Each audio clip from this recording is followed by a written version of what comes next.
তো hello guys, কেমন আছো সবাই? আশা করি সবাই ভালো আছো। চলে এলাম আবার একটা নতুন মিনি ব্লগ নিয়ে। তো আজকে চলে গেছিলাম সকাল সকালে বর্ধমানে একটা পাপ্পি আনার জন্য, জিএসডি মিল পাপ্পি।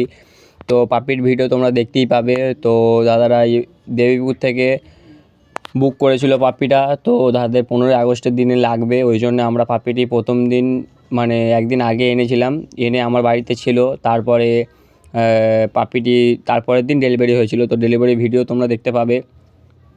তো সকাল সকাল বেরিয়ে পড়লাম। তো আমাদের রাস্তাটা দেখতেই পাচ্ছ, চারি সাইডে ধান, মাঝখানে রাস্তা হেভি লাগে। এই যখন ঠান্ডার টাইমটা, ঠান্ডা বলতে সকালবেলা বিকেলবেলাটায় হেভি লাগে এইখানটায়। তো আমার সঙ্গে একটা দাদা গেছিলো। তো যার বাড়িতে নিয়ে আসবো পাপ্পি, তাদের বাড়িতে অনেক জিএসডি বাচ্চা আছে, 5টা 6টা মেল ফিমেল বোথ আছে। তো তোমরা যদি কেউ নেওয়ার ইচ্ছা হয় তো আমার স্ক্রিনে দেওয়ার নাম্বারে কন্ট্যাক্ট করতে পারো। খুবই কম দামের মধ্যে অফার প্রাইজে জিএসডি বাচ্চা। তো সকাল সকাল বেরিয়ে পড়লাম বর্ধমানের উদ্দেশ্যে। তো বর্ধমানের উদ্দেশ্যে বেরিয়ে পড়েছিলাম, কিন্তু বর্ধমানে যাওয়া হয়নি, কারণ দাদারা ফোন করেছিল বর্ধমান থেকে। দাদার বাড়িটা অনেকটা, তখন টোটোতে যেতে চাইছে না। তো ওই জন্য দাদারা আমরা গাংপুরে নেমে পড়লাম। তো দাদারা আমাদেরকে গাংপুর থেকে পিক আপ করে নিয়ে এসেছিলো ওদের বাড়ি অবধি। তো প্রপার বর্ধমানে না, বর্ধমানে একটু আগে দাদাদের বাড়িটা।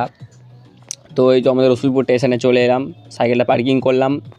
করার পরে এই যে স্টেশনে উঠে পড়লাম টিকিট কাটার জন্য। টিকিটটা কেটে নিয়ে তারপর তোমাদের সাথে কথা বলছি। তো টিকিট কাটা হয়ে গেল। টিকিট কাটার পরে এই যে বাস্কেট নিয়ে স্টেশনে বসে আছি ট্রেনের জন্য। তো আরেকটা দাদা আসবে, তার জন্য অপেক্ষা করছি। তো চলে এলো দাদাটা, ভিডিও নিতে পারিনি দাদাটার। তো এই যে বড় রসুলপুর থেকে যাচ্ছি, দাদাটা বসেছিল।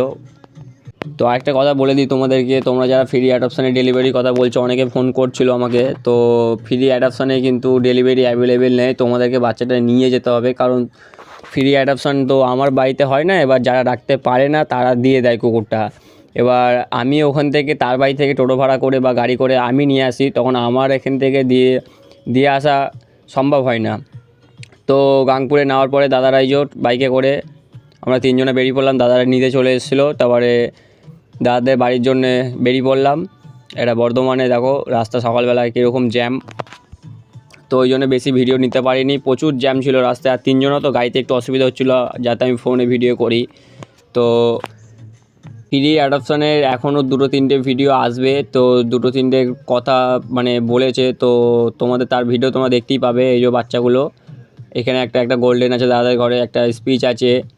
তো জিএসজিটার মা মারা গেছিলো, তো ওই জন্য দাদারা তাড়াতাড়ি মানে একটু জিএসজিটার কোয়ালিটি এরকম, ওই জন্য লো প্রাইসের মধ্যে ছেড়ে দিচ্ছে। তো তোমরা যদি নেওয়ার ইচ্ছা হয় আমার সাথে স্ক্রিনে দেওয়া নাম্বারে কন্ট্যাক্ট করতে পারো। তো বারবার বলছি, ফ্রি অ্যাডপশানে কিন্তু ডেলিভারি হবে না, ডেলিভারি তোমরা নিজেরা নিয়ে যেতে হবে। তো চলে এলাম, দাদারা দিয়ে গেল। এই যে গাংপুর স্টেশনে চলে এলাম আমরা, ট্রেনও চলে এলো। ট্রেনে চাপার পরে প্রচুর বৃষ্টি এসেছিলো, ওই জন্য বেশি ভিডিও নিতে পারিনি। তোমরা কিছু নিয়েছি, দেখো বৃষ্টিগুলো, প্রচুর বৃষ্টি হচ্ছিলো। তো যার জন্য আমি রসুলপুর স্টেশনে আমাদেরকে 1 ঘন্টা দাঁড়াতে হয়েছিল, কারণ আমি সাইকেলে করে নিয়ে আসবো বাচ্চাটা, ওই জন্যে। এই যে বাচ্চাটা, তারপরে রসুলপুর নামার পরে এই যে দেখো একটু পরিষ্কার হয়েছে।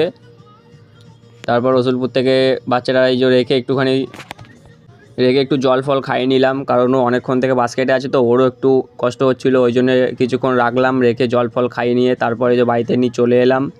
বাড়িতে আনার পর একটু খেলাধুলা করলো। তো আজকের মিনি ব্লগটা এই পর্যন্ত। ভালো থাকবে, সুস্থ থাকবে, নেক্সট কোনো অন্য ভিডিওতে দেখা হবে। Tata, love you all.